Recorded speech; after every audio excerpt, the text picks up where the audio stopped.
Assalamualaikum warahmatullahi wabarakatuh. Salam sejahtera semuanya untuk Bapak dosen dan teman-teman yang berbahagia.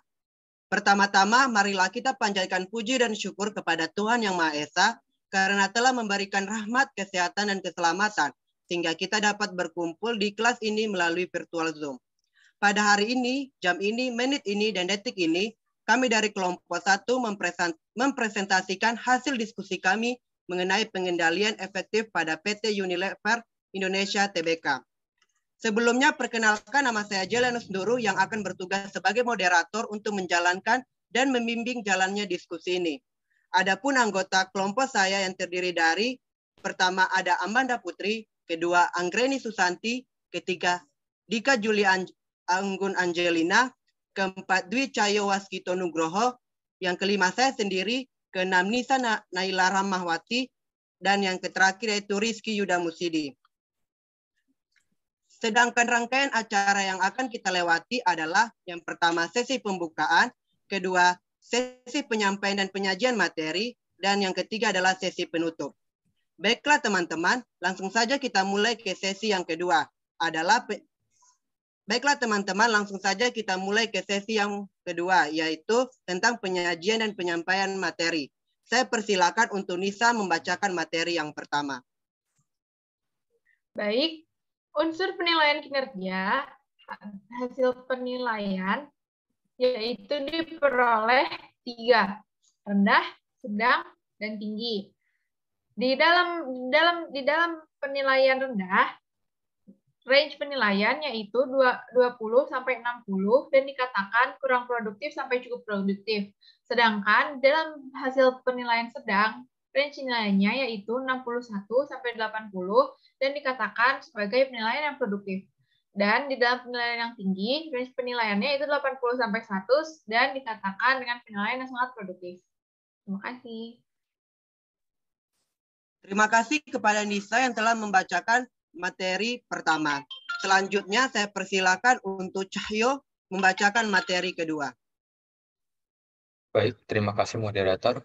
Untuk yang materi selanjutnya yaitu mengenai karakteristik individu. Yang pertama ada kemampuan. Kemampuan adalah suatu hasil kerja yang dicapai seseorang dalam melaksanakan tugas-tugas yang dibebankan kepadanya yang didasarkan atas kecakapan, pengalaman, dan kesungguhan serta waktu. Yang kedua ada keahlian. Keahlian yang harus dimiliki karyawan adalah cara bicara yang sopan dan santun, namun tidak berbelit-belit, serta menunjukkan kepercayaan diri, terutama pada bagian customer service dalam sebuah perusahaan yang dituntut untuk bisa menjalin hubungan baik dan kepercayaan terhadap klien dan konsumen. Yang ketiga, ada kebutuhan. Kebutuhan ini mengacu pada apa yang dibutuhkan oleh karyawan agar pekerjaan yang ia lakukan dapat maksimal dan efektif. Sama seperti keinginan, kebutuhan ini dapat berkaitan erat dengan karakter seseorang. Bahkan jika dipilah-pilah, sebagian keinginan timbul dari kepuasan batin seseorang. Seperti tipe organizer yang akan sangat nyaman berada di ruangan yang rapi dengan segalanya sesuai secara visual. Lain lagi dengan tipe yang helper. Ia tidak akan bermasalah bila dimintai tolong, bergerak ke sana kemari, dan cenderung kurang nyaman bila pasif. Bagi perusahaan, tentu saja melakukan komunikasi yang baik dengan adanya kuesioner, diskusi, rapat, ruang bicara, dan coba untuk memahami apa-apa saja yang mampu menyamankan karyawan. Mereka yang tidak merasa nyaman akan merusak suasana kerja. Hal ini tentu saja dapat mengganggu produktivitas perusahaan. Lalu yang terakhir, ada sikap. Memiliki sikap profesional merupakan sebuah keharusan bagi semua karyawan dalam menjalankan pekerjaannya, di mana karyawan yang memiliki sikap profesional dapat memposisikan dirinya agar mampu memahami tugas dan tanggung jawabnya, hubungan dan relasi, serta fokus dan konsisten terhadap urusan pekerjaannya. Selain itu, dalam dunia kerja, sikap profesional menjadi hal penting karena akan berdampak positif bagi perusahaan maupun karyawan ke depannya. Terima kasih, saya kembalikan kepada moderator. Oke, terima kasih kepada Cahyo yang telah membacakan materi kedua. Selanjutnya, materi ketiga yang akan disampaikan saya sendiri, yaitu Di dalam pengendalian efektif itu terdapat perilaku, yaitu pertama, itu kita menjelaskan produk kepada calon pembeli. Yang kedua, itu kita menjual produknya. Yang ketiga, kita melakukan pengepakan dan pengiriman. Dan yang keempat, menanggapi komplain dan keluhan. Yang kelima itu kita mematuhi perintah. Keenam, melaporkan masalah. Ketujuh, merawat perlengkapan. Kedelapan, membuat catatan pekerjaan. Kesembilan, kita mengikuti peraturan. Yang ke-10 itu kita hadir secara teratur. Dan yang terakhir itu kita selalu memberi saran. Oke, selanjutnya materi keempat akan dibacakan oleh Dika. Kepada Dika dipersilakan. Baik, terima kasih kepada Jelly. Saya akan menjelaskan tentang hasil dan metode. Pada hasil, yang pertama itu ada jenis atau kualitas produk, yang kedua nilai jual produk, yang ketiga tingkat produksi, yang keempat pelanggan yang dilayani, yang kelima kualitas produksi, yang keenam efektivitas penggunaan bahan, yang ketujuh efektivitas penggunaan alat, yang kedelapan tingkat keselamatan kerja, yang kesembilan kepatuhan terhadap prosedur, dan yang terakhir kepuasan pelanggan. Di dalam metode ada penilaian mengacu pada norma. Metode ini merupakan metode yang paling sederhana karena penilaiannya secara keseluruhan didasarkan pada kinerja yang terbaik. Penilaian dilakukan secara tunggal dan secara subjektif. Yang kedua ada penilaian standar absolut. Dalam menilai kinerja para pegawai atau karyawan, metode ini menggunakan standar absolut, yaitu dengan cara mengevaluasi pegawai dengan mengkaitkan dan mempertimbangkan beberapa faktor tertentu. Yang termasuk dalam metode penilaian standar absolut antara lain ada skala grafik, metode kejadian-kejadian kritis, dan skala penilaian berdasarkan perilaku.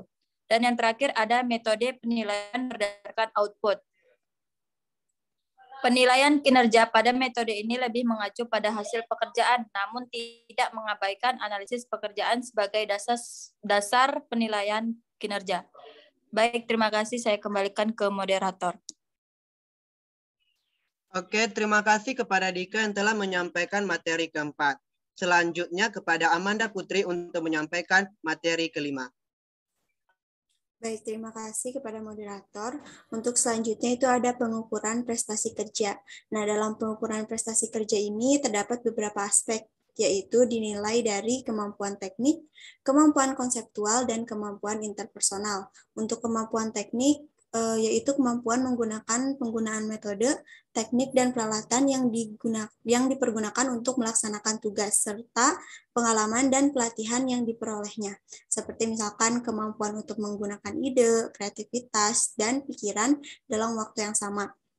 Lalu ada kemampuan konseptual. Untuk kemampuan konseptual ini, memahami kompleksitas perusahaan dan menyesuaikan bidang gerak dari unit masing-masing ke dalam bidang operasional perusahaan secara menyeluruh yang pada intinya individual tersebut memahami tugas, fungsi, serta tanggung jawabnya sebagai seorang karyawan. Seperti misalnya dapat mengkoordinasikan aktivitas sesuai dengan kebutuhan organisasi seperti tanggap terhadap perubahan, memanfaatkan peluang, menyampaikan gagasan, dan memberikan pertimbangan penyelesaian masalah. Lalu yang terakhir ada kemampuan interpersonal. Kemampuan hubungan interpersonal yaitu kemampuan untuk bekerja sama dengan orang lain, memotivasi karyawan, melakukan negosiasi seperti berkomunikasi dalam suatu hubungan antar dua orang atau lebih, secara verbal maupun non-verbal dengan tujuan mencapai kesamaan bersama. Terima kasih. Saya kembalikan kepada moderator. Oke, terima kasih kepada Amanda Putri yang telah menyampaikan materi kelima. Selanjutnya, materi keenam akan disampaikan oleh Rizky Yuda Mustidi. Kepada Rizky, dipersilakan. Baik, terima kasih kepada moderator. Di sini saya akan menjelaskan materi tentang apakah prestasi kerja sesuai dengan standar prestasi kerja PT Unilever Indonesia. Pencapaian PT Unilever Indonesia membuktikan bahwa sistem manajemen lingkungan tidak hanya membawa perubahan terhadap lingkungan alam sekitar, tetapi juga terhadap perusahaan dan menjadi motivasi bagi perusahaan lainnya untuk melakukan hal yang serupa atau bahkan lebih baik lagi. Pencapaian Capaian yang didapat oleh PT Unilever diantaranya memikat konsumen dengan iklan yang dilakukan dengan banyak media dan cara. Kemudian pentingnya meningkatkan suasana lingkungan kerja yang baik dalam membantu meningkatkan kinerja dan prestasi kerja karyawan, terutama dalam hal ketersediaan fasilitas di tempat kerja. Untuk meningkatkan prestasi kerja, karyawan dapat dilakukan dengan cara memberikan lebih banyak insentif dan motivasi bagi karyawan agar lebih semangat bekerja dan memiliki kreatif dalam bekerja. Perlu pula kepekaan untuk sesegera mungkin membantu pekerjaan rekan kerja setelah pekerjaan sendiri selesai. Sehingga di samping melakukan pekerjaan kantor, karyawan juga melakukan interaksi antara sesama karyawan. Baik, dikembalikan kepada moderator. Oke, terima kasih kepada Rizky Yuda Musidi yang telah menyampaikan materi ke-6. Dan yang terakhir ini, saya persilakan untuk Anggreni Susanti untuk menyampaikan materi yang ke-7. Kepada Anggreni, dipersilakan. Baik, terima kasih kepada moderator. Selanjutnya mengenai PT Unilever telah mengambil tindakan korektif. PT Unilever Indonesia Tbk merupakan sebuah perusahaan yang sangat korektif. Hal ini tidak hanya dilakukan pada proses produksi, melainkan setiap proses.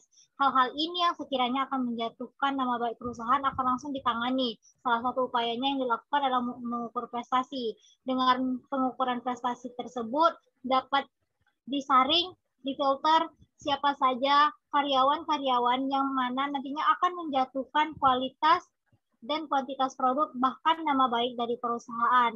Maka dari itu PT Unilever termasuk perusahaan yang telah mengambil tindakan korektif. Terima kasih, saya kembalikan kepada moderator. Oke, terima kasih kepada Anggreni Susanti yang telah menyampaikan materi ke-7. Gimana nih teman-teman, udah pahamkan materi tentang pengendalian efektif PT Unilever Indonesia Tbk yang dijelaskan oleh anggota kelompok 1 ini. Semoga kalian bisa memahami tentang yang kami jelaskan ini. Baiklah, kita lanjut ke sesi penutup, yaitu sesi terakhir. Demikianlah tadi diskusi kelompok 1. Saya, Jelianus Nurub, sebagai perwakilan dari kelompok 1, mohon maaf atas kesalahan dan kekurangan dalam diskusi ini. Dan kami ucapkan terima kasih. Assalamualaikum warahmatullahi wabarakatuh. Salam sejahtera semuanya.